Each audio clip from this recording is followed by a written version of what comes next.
morning, good evening. I greet you according to your time. Hey, you're welcome back to Healthy Living with Deborah. So, if you are wondering where this round face has been, this round face has been on maternity leave, and yeah, we are back. Baby is now a big girl. Okay, so please, if you are joining for the first time, please do well to subscribe to this channel and also press that notification button so that anytime I upload, you could get notified. You could like my videos, leave your comments behind, and also share. Tell a friend to tell a friend to tell a friend.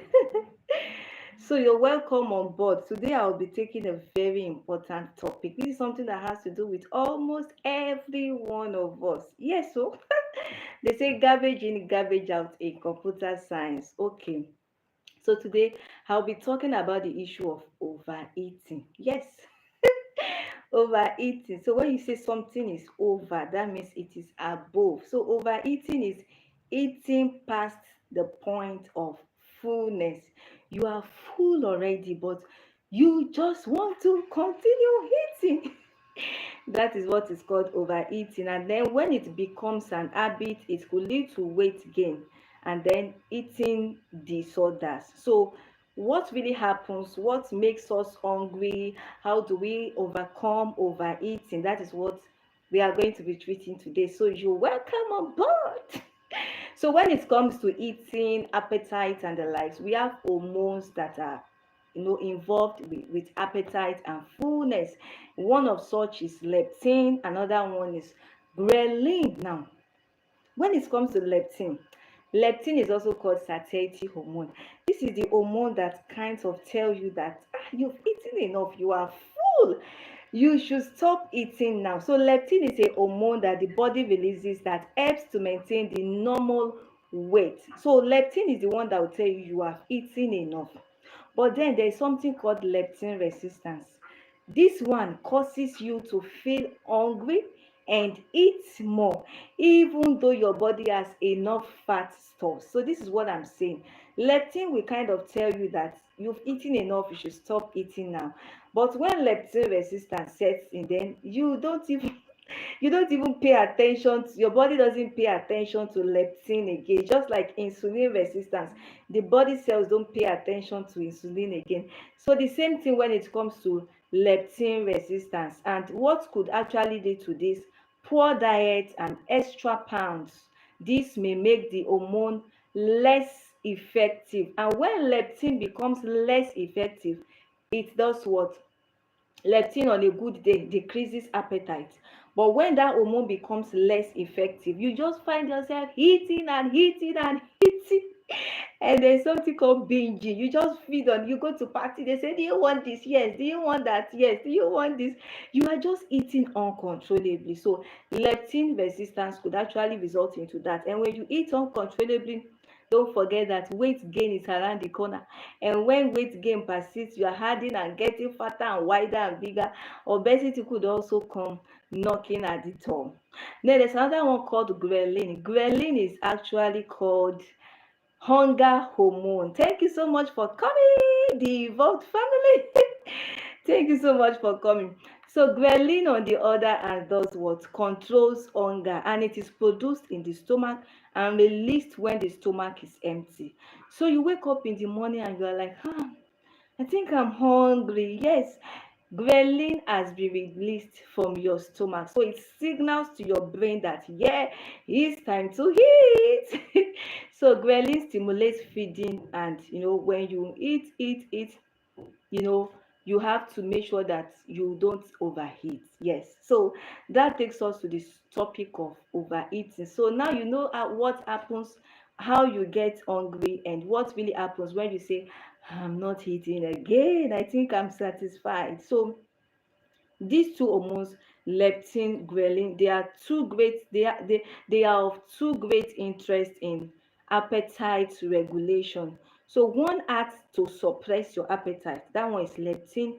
The other one acts to stimulate, appetite stimulant, and that one is ghrelin. So you want to begin to think, How do I prevent overeating? Maybe you are a full-time mom, or you work from home, your work permits you, you can easily work from home, or you go to work, you come back, you discover you eat too much, or you go to you go to parties and you disgrace yourself. You just eat everything that comes your way. So you just discover that, yes, I need to deal with overeating. And how do I deal with it? There's leptin there, there's ghrelin there.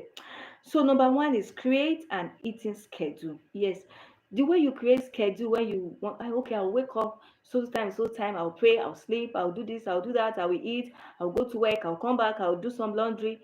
The same thing, you should do that for eating. So you shouldn't be the type that just eat anyhow. Today you eat breakfast by 7, you eat lunch by 2, you eat dinner by 10. Tomorrow, so try to have an eating schedule. And on a good day, when you ask your doctor which is the most important meal for the day, your doctor will say, oh, it's breakfast. Yes. It's breakfast, because the body uses more energy to break down the breakfast, almost twice, when it comes to dinner and the other food. So they will tell you, take breakfast, don't joke with breakfast, it will burn energy. Okay, so if you are the type that take breakfast, eat breakfast like a king. Did you hear me? Yes, you eat it like a king, you eat your lunch like a prince, and then you eat your dinner like a pauper, meaning that your dinner should be the lightest food of the day.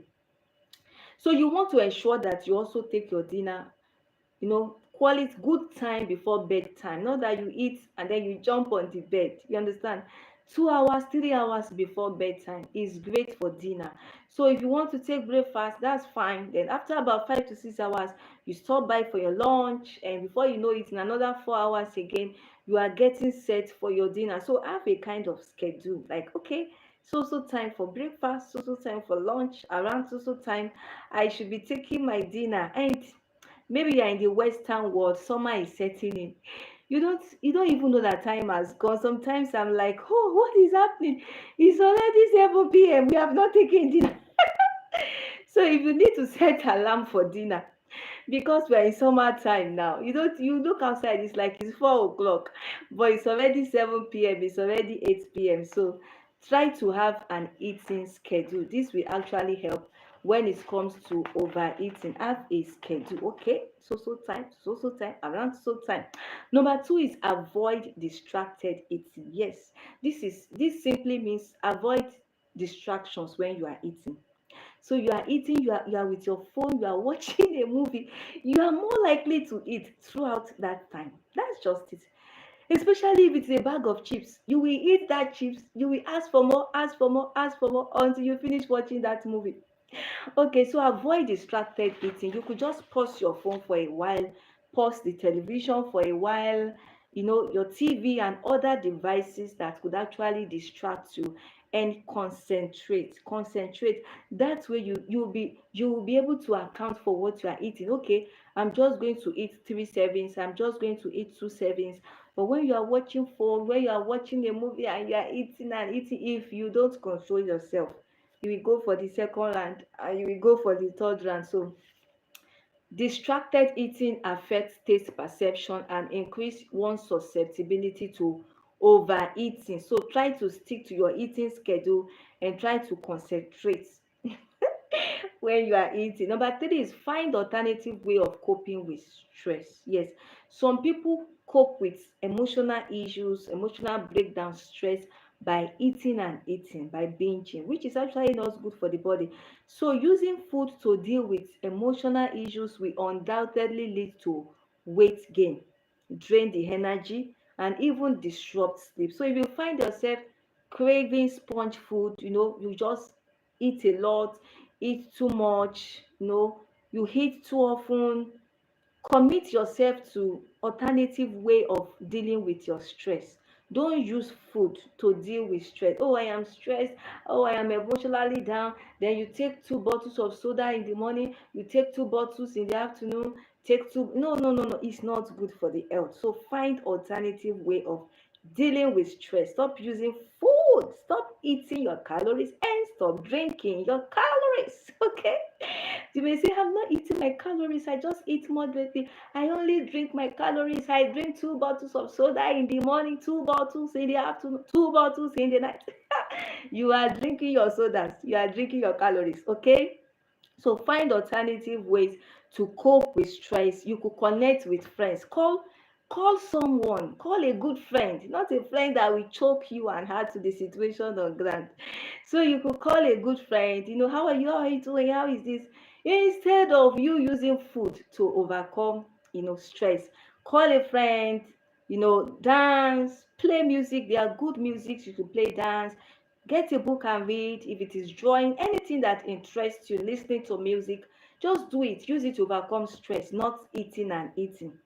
Number four is regular exercise. Yes, exercise is also a very good thing. So a will exercise, apart from the fact that you are getting blood well circulated around your body, your happiness hormones are being released. It's also an alternative to coping with stress.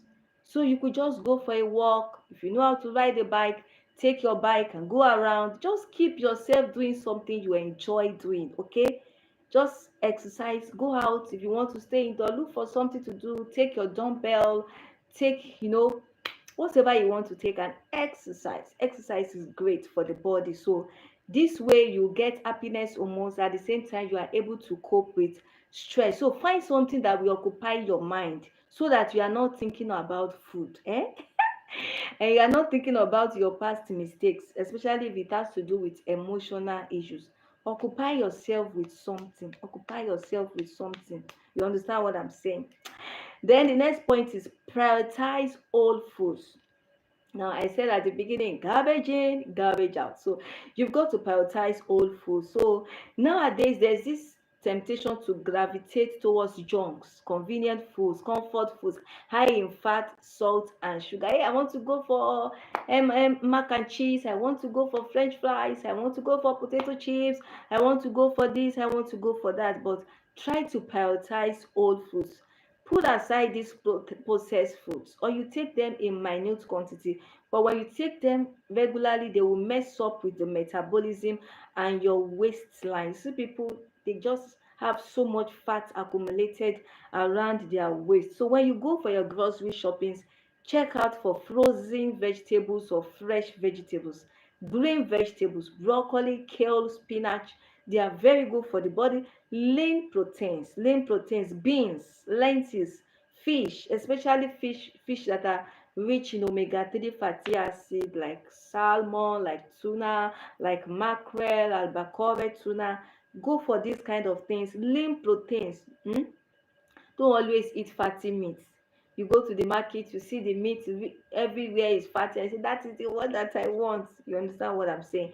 Lean proteins, nuts and seeds. So nuts and seeds, you could just get a plastic, mix three nuts and seeds together in a plastic.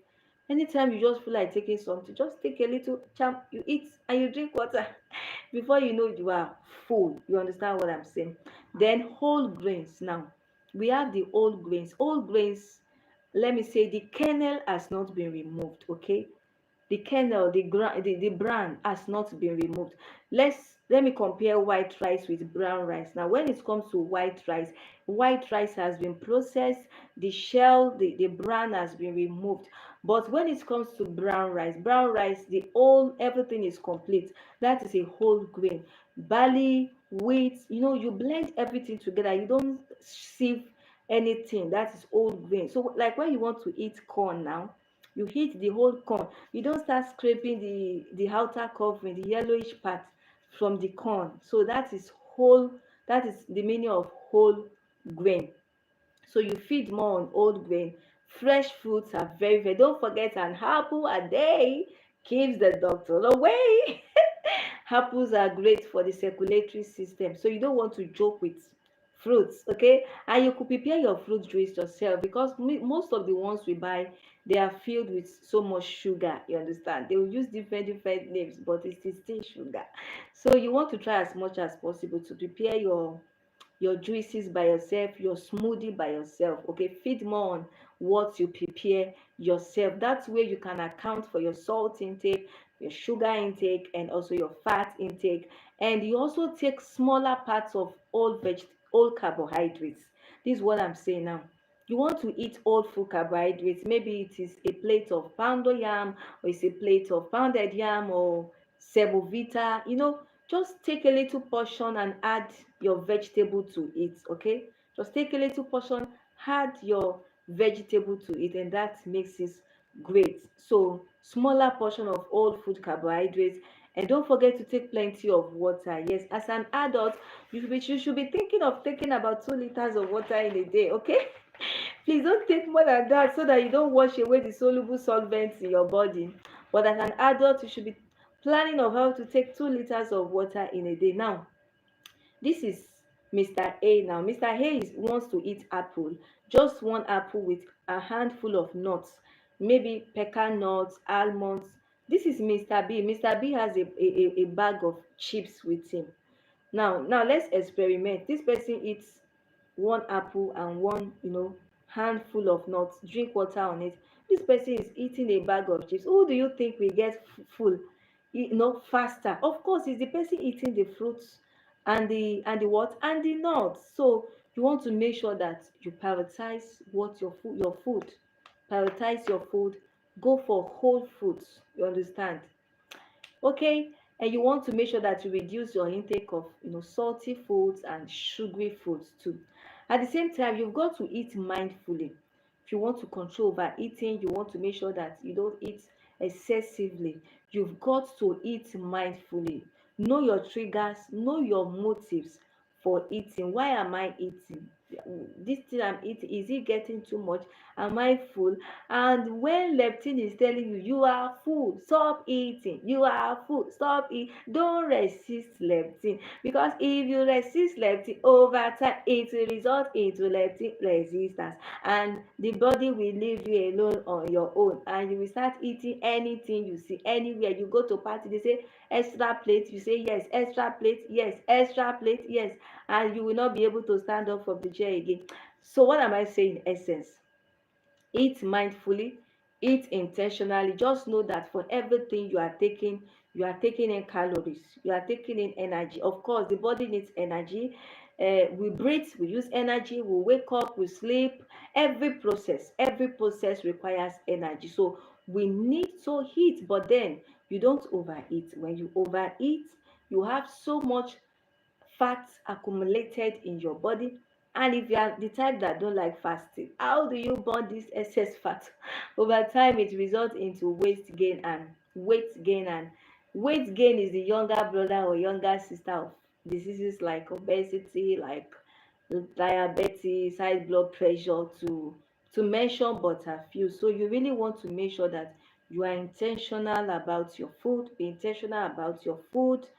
Always consider your calorie intake. If they say, okay, I'm not eating my calories, you may be drinking your calories. Okay. It's not only eating. Okay, we get energy from both what we eat and what we drink. So you have to be mindful that yes, I'm getting energy both from the food and from the drink. So like I said, number 6 is eat mindfully. And also this has to do with the entire family. Maybe you are married, you have husband, you have children. You have to also try to regulate what they take. Don't just say, oh, this girl likes eating, then you give her, give her, give her, give her.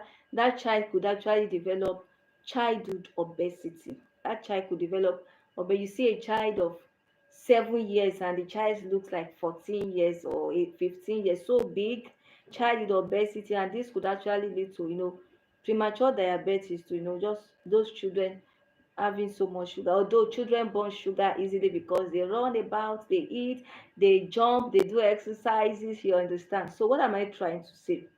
Eat mindfully. Eat mindfully. So thank you so much for coming around. If you have questions for me, you could leave your questions in the comment section.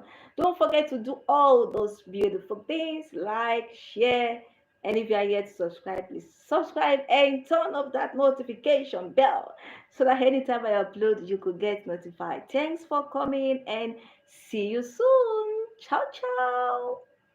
Ciao.